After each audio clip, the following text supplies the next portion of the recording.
It was A trap. എന്റെ സമ്മതമില്ലാതെ എന്റെ ദേഹത്ത് കയറി നീ ഇവിടെ ഇരിക്കായിരുന്നോ? ഞാൻ നിന്റെ വീട്ടിൽ പോയി. എന്നെ ട്രാപ്പിലാക്കി. നടിമാരെന്തൊക്കെ വിളിച്ചു പറയുന്നു, ചാനലുകാരെന്തൊക്കെ പദപ്രയോഗം നടത്തുന്നു, ഒന്നും പറയാൻ പറ്റില്ല. അതിനാണ് നീ ഇവിടെ വന്നിരിക്കണം. അതിന് വല്ല ഹെഡ്ഫോണും കുത്തി കേട്ടാ പോരെ. അത് കേടാ, ഇപ്പൊ ഒരു സൈഡേ കേൾക്കുള്ളൂ.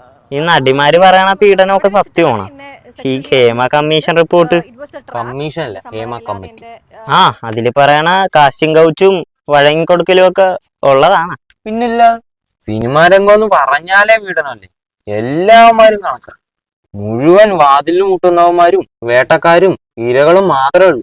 അതിന് ഇതിനൊക്കെ വല്ല തെളിവുണ്ടോ? അതൊന്നുമില്ല, ഇങ്ങനെ പറയുമ്പോ ഒരു സുഖം. ചാനലുകാർ ഇത് തന്നെ പറയണം. അത് ശരിയാ, സത്യം ആർക്കറിയാം. ഒരാളുണ്ട്, നമുക്ക് കേശവൻ ചേട്ടനോട് ഇരിക്കാം. പുള്ളി വലിയ സിനിമാക്കാരനല്ലേ. സിനിമാക്കാരനും? പുള്ളി സിനിമയുടെ ഷൂട്ടിംഗ് ഒക്കെ കണ്ടിട്ടുണ്ടെന്നല്ലേ പറയാം. ആ, സിനിമാ പ്രാന്തൻ കേശവൻ. അങ്ങനെ പറയാം. ഇക്കാര്യം എന്നോട് ഇതുവരെ ആരും ചോദിക്കാത്ത എന്താന്ന് ഓർത്തിരിക്കുകയായിരുന്നു ഞാൻ. സിനിമാ രംഗത്തെ പല പ്രമുഖരായ വേട്ടക്കാരെയും ഇരകളെയും തുറന്നു കാട്ടാനുള്ള അവസരമാണ് ഇപ്പോൾ വന്നു ചേർന്നിരിക്കുന്നത്. നിന്ന് കഥാപ്രസംഗം നടത്താണ്ട് വല്ലതും അറിയാമെങ്കിൽ പറ. ഞാൻ മനസ്സിലാക്കിയ സത്യങ്ങൾ കേട്ടാ നിങ്ങൾ ഞെട്ടും. ഇതൊക്കെ യൂട്യൂബ് ചാനലുകാരും പറയണതാ. ആരൊക്കെയാണ് പീഡനക്കാരെന്ന് പറയൂ? വസ്തുതകളുടെ അടിസ്ഥാനത്തിൽ കൃത്യമായും സത്യസന്ധമായും പറയാനാണെങ്കിൽ അങ്ങനെയാണെങ്കിൽ പറഞ്ഞാ മതി. എങ്കിൽ നമുക്ക് സന്തോഷമായിട്ടോട് ചോദിക്കാം. മൂപ്പര് കുറെ സിനിമയിലൊക്കെ ഡ്രൈവറായിട്ട് വർക്ക് ചെയ്തിട്ടുള്ളതല്ലേ?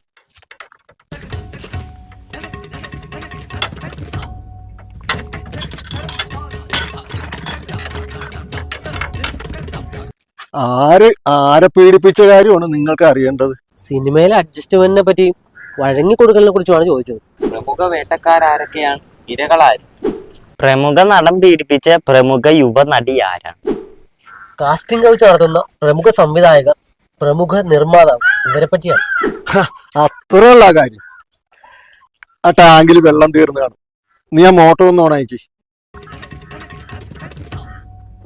ആ സ്വിച്ച് ആ സ്റ്റെയർ കേസിന്റെ താഴെ കാണും കേട്ടാ. ഈ വണ്ടികളിൽ നിന്ന് പിടിച്ച് ഇത്തിരി അങ്ങ് നീക്കി വെക്കാം.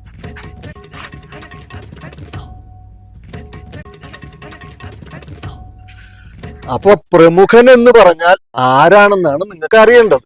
അതെ, പ്രമുഖൻ എന്നാൽ വിശേഷപ്പെട്ട മുഖത്തോടു കൂടിയവൻ എന്നാണ് മലയാള അർത്ഥം. ഏതെങ്കിലും മേഖലയിൽ പ്രാഗൽഭ്യം തെളിയിച്ച ആളുകളെയാണ് അങ്ങനെ വിളിക്കാറ്. മലയാള സാഹിത്യത്തിന് ക്ലാസ് എടുക്കാനല്ല പറഞ്ഞത്. സിനിമാ രംഗത്ത് അഡ്ജസ്റ്റ്മെന്റും വഴങ്ങി കൊടുക്കലുണ്ടോ?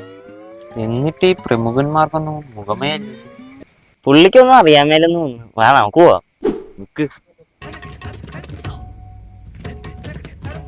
കാറ്റ് പോവാ, തിരി കാറ്റങ്ങ് അടിച്ചേര്.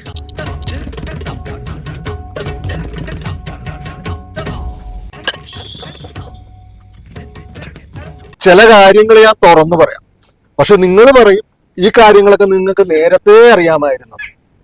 എന്തായാലും പറഞ്ഞു കൊലക്ക്. നീ ഇതും പറഞ്ഞ് ഇവിടെ നിൽക്കണ. ടാങ്കിൽ വെള്ളം നിറഞ്ഞു കാണും. ചെന്ന് മോട്ടോർ ഓഫ് ആക്ക്.